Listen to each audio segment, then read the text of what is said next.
আসসালামু আলাইকুম। হোম একাডেমিতে স্বাগত জানাচ্ছি নতুন ভিডিওতে। অনুশীলনী 4.3-এর তৃতীয় পর্ব শুরু করতে যাচ্ছি, ষষ্ঠ শ্রেণী গণিত। আমরা প্রথম পর্বে এমসিকিউ করেছিলাম এবং দ্বিতীয় পর্বে 16 থেকে 25 পর্যন্ত বীজগণিতীয় রাশির যোগ করেছিলাম।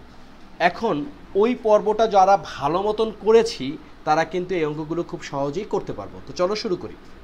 আমরা শুরু করতে যাচ্ছি 26 নাম্বার অঙ্ক দ্বারা। প্রশ্নে লেখা আছে এ স্কোয়ার সমান X square plus Y square minus Z square, আবার বি স্কোয়ার সমান দেওয়া আছে Y square plus Z square minus X square, আর সি স্কোয়ার সমান দেওয়া আছে X square plus Z square minus Y square. আমাদেরকে প্রমাণ করতে হবে A square plus B square plus C square সমান হচ্ছে X square plus Y square plus Z square. তো এই অঙ্কটা আমরা দুইটা পদ্ধতিতে করব। প্রথম পদ্ধতি আমরা একটু এখানে লিখে রাখি। প্রথম পদ্ধতি, আমরা যোগের ক্ষেত্রে সবাই জানি, যেমন 5 যোগ 6 সমান হচ্ছে 11, আমরা এইভাবে লিখতে পারি, অথবা 5 আর নিচে লিখলাম 6, এটাতেও কিন্তু আমরা লিখতে পারি 11। ওকে, তো যোগ আমরা যেভাবেই করি না কেন উত্তর একই আসবে। তো এখানে দেয়া আছে সেটা কি, এ স্কোয়ার সমান হচ্ছে X square plus Y square plus X square plus Y square minus Z square. এখানে কিন্তু আমাদের প্লাস মাইনাস একটু কেয়ারফুল থাকতে হবে। এটাকে আমরা সমীকরণ 1 ধরলাম। তারপরে কি দেওয়া আছে, বি স্কোয়ার সমান আছে Y square plus Z square minus হচ্ছে এক্স স্কোয়ার, এটাকে ধরলাম সমীকরণ 2। তারপর আমরা ধরলাম দেওয়া আছে কি, সি স্কোয়ার সমান হচ্ছে X square plus Z square minus Y square, এটা হচ্ছে সমীকরণ 3। তো প্রথম পদ্ধতিতে, প্রথম এবং দ্বিতীয় পদ্ধতিতে এই বিষয়টা হচ্ছে কমন, যেটা হচ্ছে দেয়া আছে। এখন আমরা যেটা করতে পারি সেটা হচ্ছে যে আমাদেরকে বের করতে হবে A square plus B square plus C স্কোয়ারের মান, যেই মানটা আবার হবে X square plus Y square plus Z square. তো আমরা যেই কাজটা করতে পারি সেটা হচ্ছে সমীকরণ 1, 2, 3 যোগ করে পাই। তাহলে যদি এইভাবে লিখি যে সমীকরণ 1, 2 ও 3 যোগ করে পাই, তাহলে জিনিসটা কি দাঁড়াচ্ছে, আমরা লিখতে পারি যে এ স্কোয়ার সমান হচ্ছে X square plus Y square minus Z square. এখন যোগের নিয়মে আমরা কি দেখছিলাম প্রথম পর্বে, যে সদৃশ পদগুলো কিন্তু একরকম হচ্ছে, তাই তো, মানে এক্স স্কোয়ার এক সিরিয়াল, এক্স সিরিয়াল, বা বিওয়াই এক সিরিয়াল। ঠিক তদ্রূপ এখানেও শুরুতে আমাদের সিরিয়ালটা কি আছে, এক্স স্কোয়ার, ওয়াই স্কোয়ার এবং জেড স্কোয়ার।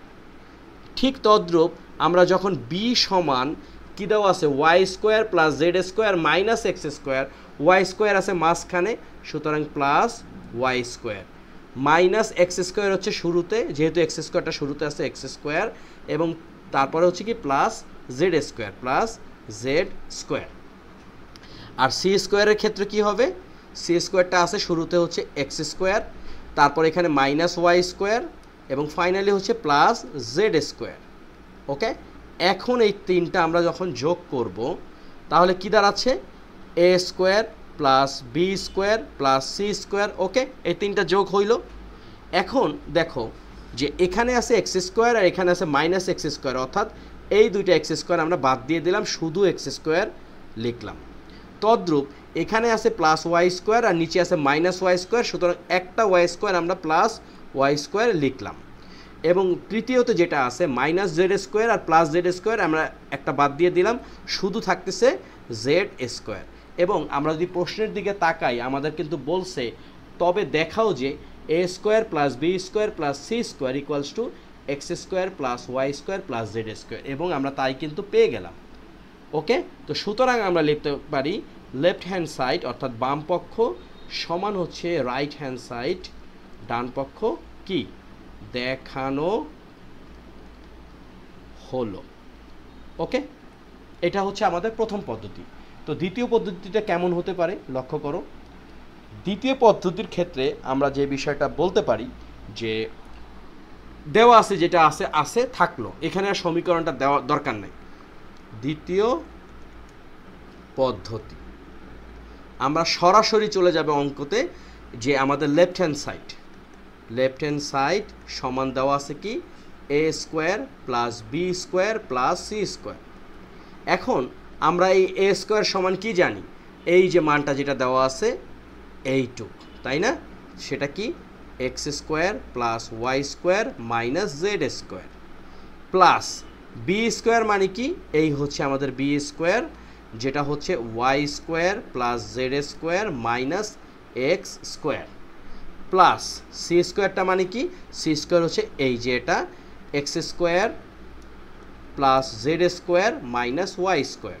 ওকে, এখন আমরা যে কাজটা করব, যে একই পদগুলো একদিকে নিয়ে যাব, অর্থাৎ x square minus X square plus X square, অথবা আমরা যদি ভুল না করার প্রবণতা থাকে তাহলে ডাইরেক্টও কিন্তু লিখতে পারি যে এই যে মাইনাস এক্স স্কোয়ার আর প্লাস এক্স স্কোয়ার বাদ শুধু লিখলাম এক্স স্কোয়ার, তারপরে এই যে Y square plus Y square, এখানে minus two Y square minus Y square, two Y square তো না, মাইনাস ওয়াই স্কোয়ার। সো তাহলে এই প্লাস ওয়াই স্কোয়ার আর মাইনাস ওয়াই স্কোয়ার বাদ দেওয়ার ফলে একটা ওয়াই স্কোয়ার থাকতেছে, এবং ফাইনালি এই জেড স্কোয়ার আর এখানে মাইনাস জেড স্কোয়ার যদি আমরা বাদ দিয়ে দিই তাহলে শুধু এই একটা জেড স্কোয়ার থাকতেছে, এবং যেটা হচ্ছে কি, যে আমাদের দেখো প্রশ্নে লেখা আছে A square plus B square plus C square সমান হচ্ছে X square plus Y square plus Z square, এটা হচ্ছে আমাদের রাইট হ্যান্ড সাইড, মিলে গেল। সুতরাং আমরা লিখতে পারি left hand side equals to right hand side, আর এটা কি শর্ট, অথবা দেখানো হলো, যাই লিখি না কেন। তো এই হলো আমাদের 26 নম্বর অঙ্ক। তোমাদের যেটা পছন্দ হয় সেটা কিন্তু তোমরা করতে পারো, এখানে তোমাদের ফ্রিডম আছে, রাইট? তো আমাদের 26 শেষ, চলো আমরা এখন 27 নম্বর অঙ্কটা করব। 26 নম্বর অঙ্ক যদি আমরা বুঝে থাকি, 27 নম্বর অঙ্কটা একই রকম। দেখো এখানেও কিন্তু লেখা আছে, আমরা লিখতে পারি এইভাবে, 27 দেয়া আছে কি, সেটা x equals to 5a plus 7b plus 9c, y সমান দেওয়া আছে কি b minus 3a minus 4c, এবং z সমান যেটা দেওয়া আছে c minus 2b plus a, right? এখন আমরা যে কাজটা করতে পারি, এখানে আবারও সেই সমীকরণে 1 ধরতে পারি, 2 ধরতে পারি এবং 3 ধরতে পারি।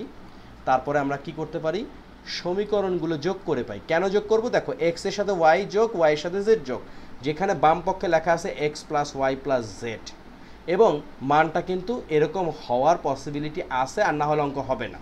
তো সমীকরণ 1, 2 ও 3 যোগ করে পাই। ওকে, তাহলে আমরা যদি যোগ করি তো এই জিনিসটা আমাদের আবার লিখতে হবে, তো কিছু করার নাই। অথবা আমরা এইভাবেও লিখতে পারি যে এক্স 5a প্লাস 7b, এটাই সবচেয়ে ভালো উপায়, আমরা যোগগুলো করে নিই। তারপর আছে ওয়াই, দেখো এখানে যে সদৃশ পদগুলো আছে অর্থাৎ এ বি সি, এই চলকগুলো আমরা একদিকে লিখব, অর্থাৎ এখানে প্রথমে আছে প্লাস বি, আমরা লিখলাম বি, তারপর আছে মাইনাস 3a, তারপরে কত আছে মাইনাস 4c, এইভাবে লিখলে ভুল হওয়ার সম্ভাবনা কম থাকে। জেড কি হবে, সি আছে শুরুতে, অর্থাৎ কোনো চিহ্ন নাই, তার মানে হচ্ছে প্লাস সি, তারপর হচ্ছে মাইনাস 2b, তারপর হচ্ছে প্লাস এ। ওকে, আচ্ছা এখন আমরা কি করব, যোগ করব। এটা হচ্ছে আমাদের যোগ, কি আসতেছে X plus Y plus Z সমান কত, দেখো এখানে আছে 5a আর এখানে আছে a, দুইটা মিলে হচ্ছে 6a মাইনাস হচ্ছে 3a, তাই না? 3a, তাহলে কত আসতেছে 3a, আমাদের এখানে আসতেছে 3a। এরপর 7b আর b হচ্ছে 8b, 8-এর থেকে 2 বাদ দিলে হচ্ছে 6, অর্থাৎ প্লাস 6b। কিভাবে, 8b মাইনাস 2b, 8-এর থেকে 2 বাদ দিলে 6, b এর জায়গায় b, আর যেহেতু বড় তাই প্লাস সাইন। আর ফাইনালি যেটা হচ্ছে 9c আর প্লাস c হচ্ছে 10c, 10 থেকে অর্থাৎ 10 থেকে 4 বাদ দিলে হবে 6 প্লাস 6c। এখন কথা হচ্ছে আমাদের প্রশ্নে কিন্তু লেখা আছে 3 Times a plus 2b plus 2c, মিলল না কিন্তু।